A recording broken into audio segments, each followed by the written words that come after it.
ठीक है। मैथिल ब्राह्मण जिंदाबाद, मैथिल ब्राह्मण जिंदाबाद, मैथिल मैया, मैथिल मैया, जय जय श्री राम, भारत माता की, भारत माता की, जय जय श्री राम। नमस्कार, स्वागत है हमारे विवेक न्यूज में। और इस समय मैं दिल्ली के जंतर मंतर पे खड़ा हुआ हूं और यहां पर मैथिली समाज जन चेतना मंच की यात्रा का धरना प्रदर्शन चल रहा है। तो हमारे साथ इस संस्था के अध्यक्ष खड़े हुए हैं, तो उनसे जानने की कोशिश करेंगे क्या आपका जो यथ यात्रा निकाली, धरना प्रदर्शन कर रहे हैं, क्या उसका उद्देश्य है।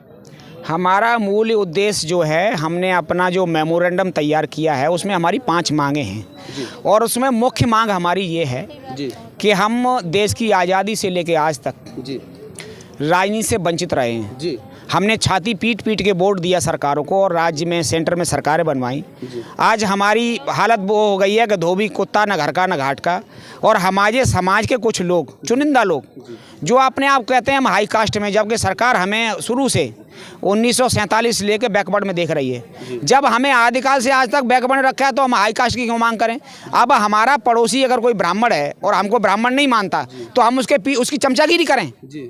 जो हमारे समाज के कुछ लोग हैं हम कहते हैं हम मैथिल ब्राह्मण हैं। तो एक सवाल बनता है, जो मैथिली समाज है ये कौन सी कैटेगरी में आता है? जनरल में आता है, ओबीसी में आता है, एससी में, एसटी में आता है? जब सरकार ने हमको ओबीसी में रखा है तो हम ओबीसी में आएंगे ना। हम हाई कास्ट में क्या जानबूझ के घुस जाएंगे? जब सरकार आपको ओबीसी में रिजर्व कर रखा है, ओबीसी में परसेंटेज छूट भी मिलती है, तो वो ना लेकर आप ब्राह्मण की तरफ क्यों मूव कर रहे हैं? ऐसा है, हमें 23% रिजर्वेशन मिला हुआ है, लेकिन उसमें जो दबंग जाति के लोग हैं वो ले जाते हैं। हम सीधे साधे लोग हैं, हमने आज तक कोई ऐसी मांग नहीं की। अगर हम मांग करने निकलते हैं तो हमारे समाज के कुछ चंद लोग हैं जो ब्राह्मणों के चमचे हैं, उनके पैरों की चमचागिरी करते हैं। अब अपने को बाप नहीं कहते, दूसरे को बाप कहने चले। और हर जगह ऐसे लोग हमारे समाज को खराब कर रहे हैं। आपका कहने का मतलब है जो आरक्षण मिल रहा है, ये आरक्षण नहीं चाहिए आपको? नहीं, हमें आरक्षण चाहिए, हमें ओबीसी में आरक्षण चाहिए और हमें आरक्षण चाहिए। और हम अपना 2024 के चुनाव यही मांग करते हैं, हमें सबसे पहले राजनीति में जाना है।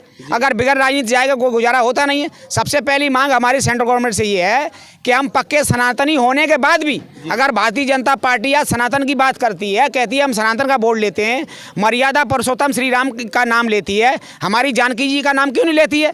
जानका जी हम मिथिला मंच के लोग हैं, हम कास्ट कला से जुड़े लोग हैं, हम कास्ट का काम करते हैं। हमारी पहचान आदिकाल से कास्ट के नाम से जुड़ी हुई है और हम ओबीसी के अंदर आते हैं, तो फिर हम हाई कास्ट की बात क्यों करें? हमारा मेन उद्देश्य है कि हम जो 23% रिजर्वेशन मिला है उसमें भी जातिगत आधार पर आरक्षण चाहते हैं। 23% से अलग करके हमें अलग से रिजर्वेशन दिया जाए और 2024 के चुनाव में हमारी लोकसभा में एंट्री होनी चाहिए। लोकसभा में एंट्री होनी चाहिए। हमारे साथ और लोग भी हैं। क्या नाम है आपका? मेरा नाम गोपाल झा। जो ये अनशन चल रहा है, जंतर मंतर में धरना प्रदर्शन चल रहा है, किस विषय पे चल रहा है? ज़्यादातर विषय हमारा ये है कि लोकसभा हमारे एक क्या कहते हैं चुनाव में एक हमारा उम्मीदवार खड़ा किया जाए हमारे समाज का।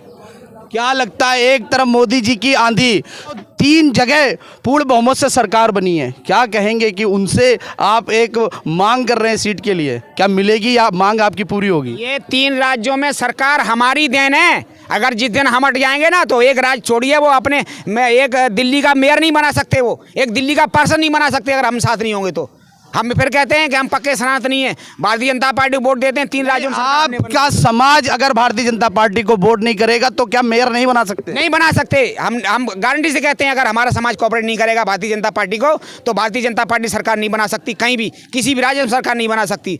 छत्तीसगढ़, राजस्थान, मध्य प्रदेश में जो आज सरकार बनी है वो हमारी जाति की देन है, जिसे हमारी जाति को सीना पीट पीट के उनको वोट दिया, सरकार बनवाई है। चलिए, आपकी कुछ और मांगे थी, क्या कहेंगे? हमारी मांगे हैं, सेंट्रल गवर्नमेंट से मांगे हमने रखी हैं, अपना मेमोरेंडम देंगे हम सरकार को। हमने ज्ञापन जो है गृह मंत्री और प्रधानमंत्री के नाम रखा है, वो अपना ज्ञापन देंगे और अपनी मांगों को लेकर हम बात करेंगे। अभी हमारी छोटी सी मांग है, आगे हमारी और बड़ी जो संख्या होगी हम अपना फिर और दिखाएंगे। अभी ये चिंगारी है, आगे आग लगाएंगे और हो सकता है उस आग को बुझाने के लिए दिल्ली से फायर ब्रिगेड जाए, जो हमारे यहाँ वो उत्तर प्रदेश में काम ना करे, वो दिल्ली से ही जाए फिर यहाँ से। क्या बात कहेंगे, आपका रथ यात्रा सिखोवाबाद से दिल्ली जंतर मंतर पे है, तो क्या लगता है कि मांग पूरी होगी या नहीं? बिल्कुल होगी, 100% होगी। ये तो वो, अरे मांग हमारी क्या है?